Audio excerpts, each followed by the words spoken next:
Hey there, everybody. Welcome to another edition of the THW NHL News and Rumors Rundown. My name is Jim Parsons. I'm here with thehockeywriters.com.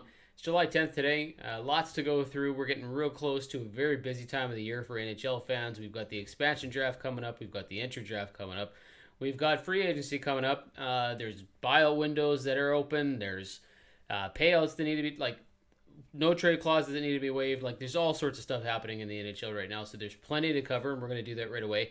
Just a quick reminder, though, if you want to follow me, you can do so at the Hockey Raider on Twitter. You can go to the latest news and rumors section of the hockeyraiders.com, or go to the Hockey Raiders on Facebook, facebook.com/Hockey Raiders. All right, let's get right into it. Lots to go through. The big news that's still kind of weighing on everybody's mind is what's happening exactly with Duncan Keith out of Chicago. There's lots of talk that he's going to be moved. The potential is the Edmonton Oilers. They seem to be the front runners and where most of the conversation is circulating. Lots of mixed stories coming out here. The Oilers don't want to take on too much salary, but maybe they're comfortable taking on his full $5.5 million cap hit. But the Chicago Blackhawks are rumored to have asked for more than the Oilers are willing to give. Ethan Bear's name has been tossed out there. Ryan McLeod's name is tossed out there. We figured Caleb Jones might be the guy, but there's been talk that maybe Chicago wants a pick and a prospect, or a player and a prospect, or whatever, and without retaining any salary. It just doesn't look like the Oilers are going to go there. So what's going to probably happen is Ken Holland's going to back off. They're going to play a little hardball, see if Chicago comes back, because there's not a lot of choices for Chicago in terms of where Duncan Keith might want to go. So it'll be interesting to see how this thing pans out. Meanwhile, the Oilers have lots of other business to attend to. They've already started contract talks with Darnell Nurse, the defenseman. He's got one more year on his contract, but he is eligible to sign this summer, so if he wants to do an extension, he could do so with the team. It looks like it's going to be a big money deal long term, probably 7 or 8 years, and his comparables could be anywhere between, say, $6.75 and $8 million a season. So the Oilers are going to heavily invest in Darnell Nurse. They want to keep him around, that's for sure, but we'll see where this Duncan Keith trade talk goes. There's also some rumblings that Mike Smith, his contract negotiations are a little hit and miss with the Oilers, that maybe there's some money sticking here that they want to get done, but the Oilers do want to bring him back. They just aren't willing to spend everything to do it, and they're going to explore their other options too. So Smith is not a guaranteed slam dunk re-signing, but he could probably be back with the Oilers. Marc Bergevin, there's some talk about what he's going to do in Montreal. He has said an immediate availability that he's got one more year left as the GM, and then he's going to decide what he wants to do. He'll honor that year, but there is talk that he was burnt out, that he wasn't necessarily, I don't want to say happy, but just really tired and mentally stressed out from the job.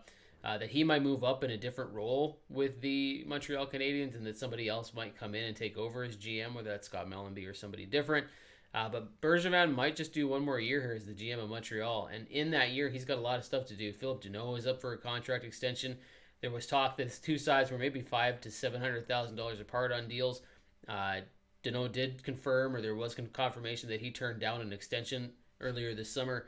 So whether or not that deal's on the table still, we don't really know for sure, and whether or not Montreal's going to offer him that, or Deneau would even accept it, we'll find out, but he could hit free agency this summer. The Calgary Flames are talking to Johnny Gaudreau about a contract extension. If signed, would probably make him the highest paid player in Calgary Flames history, but there's also a reason they're talking about a contract right now. He's got a no-trade clause that kicks in here on July 28th. If he doesn't sign with the Calgary Flames, there's a decent chance that Calgary's going to look at moving him. There's been lots of trade rumors talk around Johnny Gaudreau over the last year or so.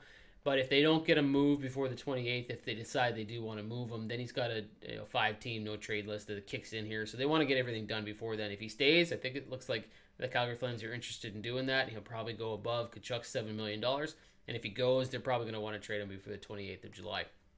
Vladimir Tarasenko has officially asked for a trade out of St. Louis. Sounds like that request happened a long time ago, and it's just now becoming public that this is something that is on the table. The Blues are going to probably move him, whether or not they can get what they're hoping to get for him. This is a $7.5 million cap hit with a lot of injuries, 3 surgeries. Who knows how many teams are going to be interested here. And it's going to be very interesting to see whether or not they can move that entire cap hit, whether or not there's going to be a lot of teams lining up for Tarasenko. If healthy, he's a fantastic player, and if not, it's a real gamble, so we don't really know. The Vancouver Canucks, Nate Schmidt is on the trade table, and it sounds like both sides are happy enough to move on here. The Vancouver Canucks were not very happy with the way that he came in and sort of transitioned into a role of Vancouver, and Nate Schmidt seems to be just as happy to get going here. So it looks like that's probably going to be a trade that happens here over the summer. At least the Canucks are going to look at it. talk is that they want to move him out so that they can take a shot at Oliver Ekman-Larsson out of Arizona. So we'll see if that happens. Finally, the Tampa Bay Lightning, they're going to be losing a lot of pieces. They have talked about how many roster players they might have to give up, 4 or 5, maybe 6 key contributors to the Stanley Cup championship team this year. Alex Killorn could be among them. Yanni Gourde, Blake Coleman's probably going to go in free agency. There's a lot going on here. Steven Stamkos is probably not one that will go. Whether or not there's any talk surrounding him, he has no desire to leave Tampa Bay, so it's probably not happening. But expect the Tampa Bay Lightning to look very, very different. Finally, the Toronto Maple Leafs are rumored to be interested in Tyler Bertuzzi. Now, if Zach Hyman doesn't re-sign with Toronto, which it looks like that may be the case, he might go to free agency. Somebody like Taylor Hall, somebody like Tyler Bertuzzi could be of interest to the Maple Leafs. Now, the Maple Leafs are obviously interested in a lot of people, and everybody's tied to the Maple Leafs, so whether or not this really has any legs. But Elliot Friedman is reporting that the Maple Leafs have been interested in Bertuzzi all the way back to last year's trade deadline before he got injured and was out for the season. So if Steve Yzerman is looking at moving him at all, Toronto will definitely be interested. So we'll see if this goes anywhere. But it's going to be tough to know whether or not Toronto can fit him in. Hyman would have to go out. That would be a key thing here, is that his salary would have to come off the books. All right, guys, that's going to do it for us this week. We'll talk to you next week. We're going to have a lot more news because of the expansion draft and the team lists that are going to be in by then. So we'll have that update for you at that time. Don't forget, check out thehockeyraiders.com for everything else. Hit like and subscribe to all these videos on Facebook or YouTube and share the content. We'd greatly appreciate it. We'll talk to you guys soon.